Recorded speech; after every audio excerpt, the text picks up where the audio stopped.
So I'm Zoe Oldfield from the Institute for Fiscal Studies, and I'm going to be talking to you about the financial derived variables. So I'm going to be talking to you about what they are, what information they contain, and how to use them. So the first question you might ask is, why do we have these separate financial derived variables? Well, the ELSA questionnaire includes hundreds of questions regarding respondents' economic situation. We have questions on a whole host of stuff: earnings, benefits, pensions, assets, debts. And these questions are spread over several different modules. We also give respondents lots of flexibility in the way that we allow them to answer the questions. So, for example, if a couple keep their finances jointly, we allow that couple to answer the financial questions once. They nominate the best person to answer them. So we think this is the best way to get the best quality economic data. But of course there is a trade-off, because we end up with lots and lots of variables, and we know this is actually quite challenging for our users. So we make these derived variables to try and make people's lives easier. So we've combed through ELSA's many financial variables. We've transformed all the answers that our respondents give us into uniform periods. So another example of the flexibility is that we allow individuals to answer these questions in any way that they wish in any time period, so weekly, monthly, and so on. We've imputed amounts where we've got incomplete or missing values, and we've converted amounts so that they relate to a meaningful unit of observation. So some of the questions that we ask about are asked of the household, some are asked of benefit units, some are asked of individuals. So we convert all these so that they are the same across all variables. We've added all these hundreds of components together into economically meaning aggregates, which are much more useful for many more research applications. And we've done all this so that you don't have to. So which files am I actually talking about here? Well, when you download the end user license data, you will get you'll get one data set for each of the waves, one being the financial derived variables and one called the IFS derived variables. So the financial derived variables contains only information relating to financial variables. There's one observation per ELSA respondent, which is exactly the same as what you get in the core data. So if you want to merge the data with the core data, that's very easy to do. You should get a one-to-one match. And similarly with the IFS derived variables, which contain other information that are commonly used by my colleagues at IFS and other researchers. So where we've made variables which we think will be useful to other people, we've put them together in this data set so that other users can use them. And again, there's one observation per ELSA respondent. In terms of the user guide, the documentation, your first port of call if you wanted to use these variables would be the two basic user guides, which are listed there. If you wanted to delve a little bit more deeply, we've got the two spreadsheets. Both of them contain more detail on each of the variables, and there's one tab on each wave. And it gives you a bit more information about the source of the financial variables and how they were derived. And finally, if you wanted to go even deeper, we've got an in-depth description of the way that we impute the missing data, and that's in this financial derived variables and imputation procedures. You wouldn't necessarily have to read this if you didn't want to, but it is there if you need it. So at the end of this, all this work that we do, what do we end up with? Well, there's still a lot of variables to deal with, and we know this is still quite difficult for users. The difference is that the variables in these data sets can be used as they are. They can be picked up. You don't need to process them any further. And once you know that the way that they are named, which I'm going to talk about next, and the structure of the variables, then we hope that we have made people's lives a bit easier and that the variables are easier to work with than the core data. There are three categories of variables.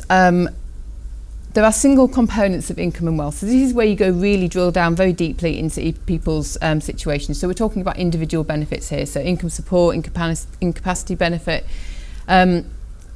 people's take-home pay or job income, private pension income. And on the wealth side, we've got things like ISAs, second homes, and other assets. Moving onto a more aggregate measure of income and wealth, so these single components we ask these individual components to make our measure of income more accurate, but actually in most research situations you wouldn't need that level of detail. So what we do is we aggregate these measures up into more meaningful measures such as total income, state benefit income, employment income and so on. And similarly with wealth, we've got total wealth, housing wealth, financial wealth and some others which I will talk about later on. Now we also have these auxiliary variables. So these are variables which don't really give you information about the value of income or wealth, but they just give you extra information about things like why the variable's missing and what the quality of the underlying variable is. Now it's these auxiliary variables that make the number of variables increase a lot in the data. They need to be there because we want to make sure that analysts are not just using the variables blindly as the truth. And they're designed to kind of give you some control over how we've imputed the data and to make your own decisions about whether you want to use the variables as we've designed them. And it allows you to control for the approach that we've used. So before I talk a bit more about the data, I need to tell you how the variables are named, otherwise nothing else will make very much sense. So every variable in the financial derived variables is named in this way. We start off with a stem. So this tells you exactly what the income or wealth is. The stem name is, as far as possible, taken from the ELSA survey. It has a first suffix which tells you who the income or wealth relates to. And it has a second suffix, which is what type of variable it is. And I'm going to talk about both those things coming up. So taking an example, state pension, we've got SPEN _R _I. So this tells you, the stem tells you that it's state pension. SPEN is a variable name from the core data. The R tells you that the variable relates to the respondent, and the I tells you that it's a value, and it includes imputed data. Sticking with the state pension example, this is the same variable, but the first suffix changes to a P, which tells you that it's the partner or the spouse that the income relates to. So that first suffix can be R or P, as we've just seen, so telling you it relates to the respondent or the partner. It can also relate to the benefit unit, which I'm going to explain exactly what I mean by that on the next slide. It can also be the household. So what exactly do we mean by benefit unit? Well, technically what we're referring to is the unit that is used for the assessment of the means test and the administration of state benefits. What we really mean, more simply, is that it's a couple or a single person plus any dependent children that they might have. But of course, dependent children don't have income, so if we're thinking about summing income across a benefit unit, we're just really talking about a couple or a single person. A household, which is all individuals living together under one roof, can have multiple benefit units. So if respondents, I'm going to move on to talk about the second suffix now of that variable name, but before I do that I need to tell you a little bit about how we collect the data and what we do if respondents don't know the amount of income or wealth when we ask them it.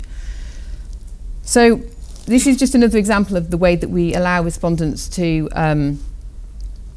as much flexibility as possible. So if we ask somebody, a respondent, how much state pension do you have? If they don't know, we ask them a series of follow-up questions which are designed to extract as much information from them as possible. So they might not know exactly how much state pension income they get, but they might know, is it more or less than £50? So we ask them that. If they do know that, would they go on to the next stage? Is it more or less than £100? And the respondent can say they don't know at any stage in this process. So what we end up with is a variable degree of accuracy from our respondents. So we can end up with a closed band. Respondents can have between X and Y pounds. An open band where they say, yes, I know it's more than £50, but I don't know whether it's more than £100. Or something that we call missing positive in the data, which is where we know that somebody has that form of income or wealth. So, for example, we know they receive the state pension, but they don't know how much they get. And then finally, we have missing completely, which is where they don't even know whether they have that form of income or wealth. So this second suffix, moving back onto that, I can now explain what that means. So these are all the different letters that can be on that second suffix. So it's a lot. If you just want to pick up a variable and you don't want to think about what it really means, then you can just use the _i and the _s variables. So if a variable ends in an I, we've already seen this, it means that the variable contains the value of the income and it's imputed where necessary. If a variable ends in an _s, it means it's an aggregate measure of income or wealth. So it gives you a summary, it sums together these components and gives you a broader category of income. So you can just use these variables without really delving down any deeper into the data. But if you did want to control for the methods of imputation that we've used, you would need to look at the _t, _o, and these _ni variables. So _t variables are, if you remember, I told you about this process where we ask people to narrow down how much income or wealth they get. Then this gives you, tells you what they came out with at the end, whether they had a closed band, an open band, and so on. The _o variables tell you that how many observations that the imputation was based on. So when we do our imputation, we use hot deck imputation, which I'm not going to go into any detail now. If you want to look at that, you would be best off looking in the documentation. But what we're looking for is an observation that shares characteristics with the observation that we're imputing for. So if we have a lot of observations, that's obviously good. So the bigger the _o variable, the better. These _ni variables are very similar to the _t variables, but the difference is that we use them where we have these broad measures, these summary measures of income. And the reason for that is, of course, if it's made from more than one component, any one of those components could be closed band, open band, and so on. So these variables simply count, for example, the number of closed bands, count the number of open bands, and count the number of missing positives that were used in that variable. Finally, we have the flag variables. This is a validation flag, tells you why, gives you a reason why the variable is missing. So we try our best to impute for as many people as possible, and we impute for most of our cases. There are, however, cases where we just think that the imputation wouldn't be accurate enough. So, for example, where someone's moved into an institution, there's not enough people like them to be able to really impute with any kind of degree of reliability. So this variable tells you why the variable's missing. So what measures of income and wealth are available? Well, in total, there are 45 components of income, 31 components of wealth, and 7 aggregate summary measures of income. The best place to actually find out what those variables are is to look in Table 5 in this user guide for the financial derived variables. That table tells you whether whether each variable is available at the individual level, the benefit unit level, or the household level. It tells you what category of income or wealth it is, so whether it's employment income, whether it's benefit income, and so on. And it also tells you whether it's a component, so remember there's very small detailed measures of income, or whether it's a summary measure of income or wealth. So what do we have? We have we have EQ totting _BU _S. So this is total income and it's adjusted for family size, or what we call equivalized. What we mean by this is that obviously if it's a benefit unit level of income, it's got BU there. When it's for benefit units, because some can be couples and some can be singles, obviously a couple needs more resources to live off to get the equivalent standard of living as a single person. So this equivalent scale these equivalized variables adjust for that and take into account differences across couples and singles. Very similar to the equivalized version, we have the unadjusted or unequivalized version of total income. Again, this is benefit unit variable and it's a summary variable. These variables are used a lot in our reports, the income quintiles and income deciles. So these take this level of income, the total income, and it ranks people according to that level of income, and then it splits them into either 5 for quintiles or 10 for decile equal groups. It's important to note, though, that these quintiles and deciles are based on the entire population of ELSA, and if you were working with a subgroup, so for example, if you were looking at those aged 50 to 75, for example, say that's what your analysis looked at, you would probably want to recalculate the quintiles or deciles yourself. So to do this, what you do is you take your subgroup and you would rank them according to their income and then split them into equal groups of whatever size that you want. So we have this total income measure. What's actually in that? So there are 7 categories of income within that total income measure. We've got employment income, which is kind of obvious, anything that people get from being in employment, self-employment income, anything from private pensions, state pensions, all the individual benefits summed together give us benefit unit income, and then asset income is things like interest from savings and dividends. And then we've got this very small catch-all other category, which is really quite small. In terms of wealth, we have, starting at the very top with the most aggregate measure of wealth, we have total non-pension wealth. And we have 2 variables here. We have the level, which is the net .w_bu_s. Again, it's a benefit unit level, it's a summary measure. And then underneath in brackets, you can see we've got the quintile version of this. So like the income quintile, this is a wealth quintile. This total non-pension wealth can be further subdivided into non-housing wealth and net primary housing wealth. Net primary housing wealth sounds very grand, but all we mean is the house that you live in rather than a second house. That's made up of gross primary housing wealth, which is just the value of your house that you're living in. And then we take any mortgage debt away from that, and that gives us net primary housing wealth. For the net non-housing wealth, that's the financial wealth. So that's just things like savings and investments. And we've got net physical wealth, which is things like business wealth, any works of art that are very valuable, any jewellery, antiques, that kind of thing. And second housing as well. So net financial wealth in turn is made of gross financial wealth, and then you take away any financial debt from any outstanding loans or credit card debt.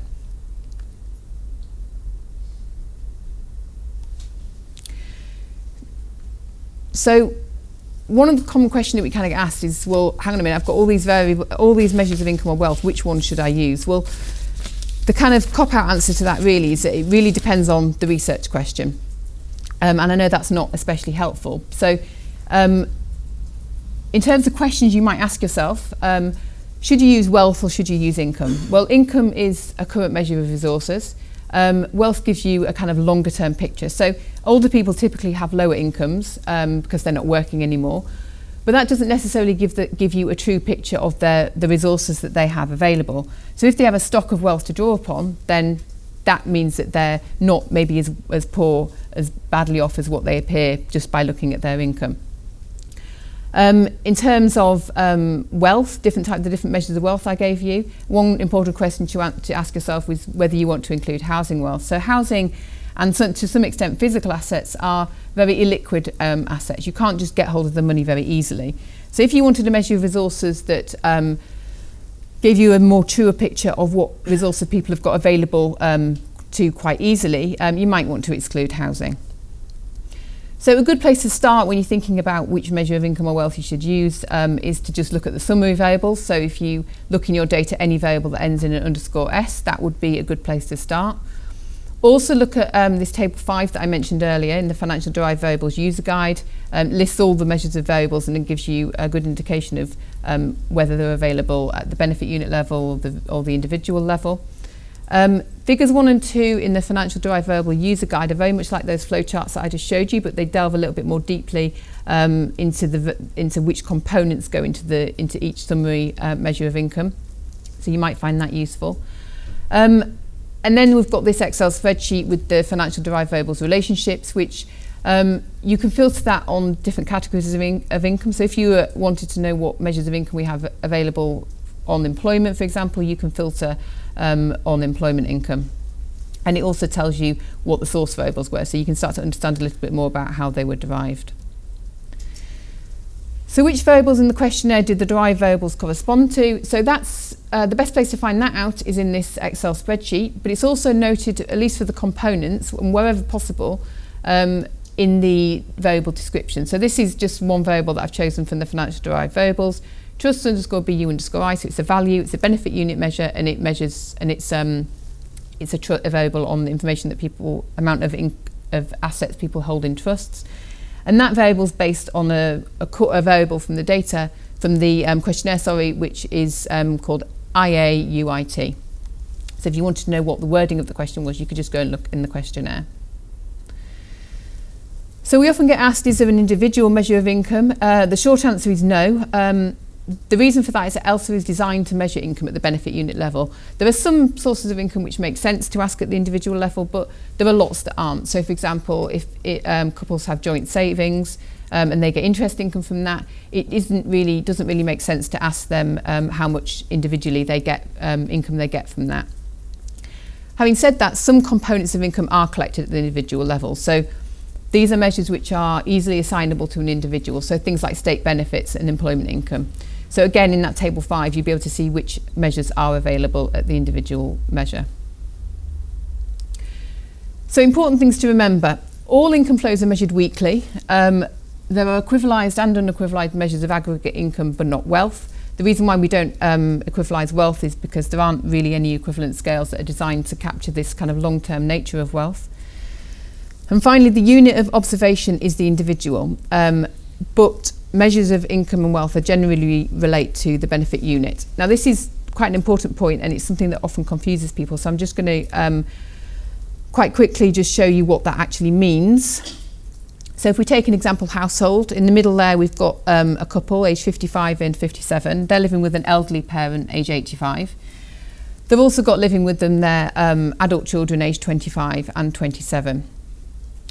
So this couple in the middle, their benefit unit 1, the elderly parents in their separate benefit unit, they're in benefit unit 2.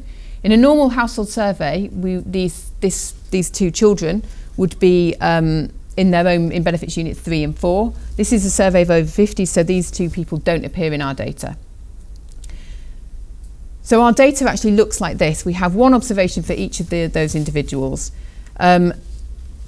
And so what would this benefit unit measure of total income look like? Well, benefit unit 1 and the first person and the second person each have £300 of TOTINC_BU_S. But this doesn't mean that they have £300 each. This has taken each individual's measure of total income, all the components of income, summed it across households. And what it's saying is that both those people are living in a benefit unit with access to £300 of total income. Benefit unit 2 is a person on their own, so they've got £150 of total income, and of course because they're on their own then that's quite simple to understand because their individual measure coincides with their benefit unit measure. So if I look at an example which is actually measured at the individual level, so THP, so that's take home pay, _R, which means that it's an individual measure, it relates to the respondent, and it's a value including imputed information. So benefit unit 1, the first person, the 57-year-old, they've got £220 of take home pay. The second person in benefit unit 1, the 55-year-old, has got £50 of take home pay. This 85-year-old I've said has got 0. So as you can see, the values for the individual measure are different for each of those two people because this is an individual measure of income. But if we take the benefit unit version of this variable, so it's still take home pay, but this time we've got a BU instead of an R, which means it's a benefit unit measure of income. If we take, we sum the £220 and the £50 from that benefit unit 1, and we come up with £270, which means that benefit unit 1, the individuals in that benefit unit are living in a benefit unit with access to £270 of resources of take-home pay. Okay, so that was a kind of whistle-stop tour of the financial derived variables. I'm not going to go into very much detail about this at all, just because I haven't got enough time. The non-financial derived variables. The purpose of these is to centralise the derivation of some of the more complicated variables and to try and reduce the extent that we all reinvent the wheel every time we do something with the data. So in this data, what we've done is, so colleagues and myself have made any variable that we use in our research, we combine the code and make these available to users. It includes additional identifiers, which I think lots of people might find quite useful. So for example, one of them is a variable which links couples across waves. So if a couple stays a couple the entire 8 waves, they'd have the same identifier. If they divorced or split up, then they would each get a new couple identifier. So it allows you to track couples across time, which can be quite useful in some applications.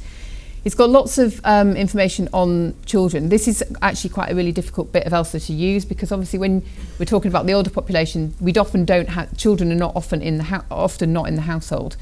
So these children variables tell you the age and sex of all the children, whether they're still living with the respondent, and whether they're a natural child or a stepchild or a foster child.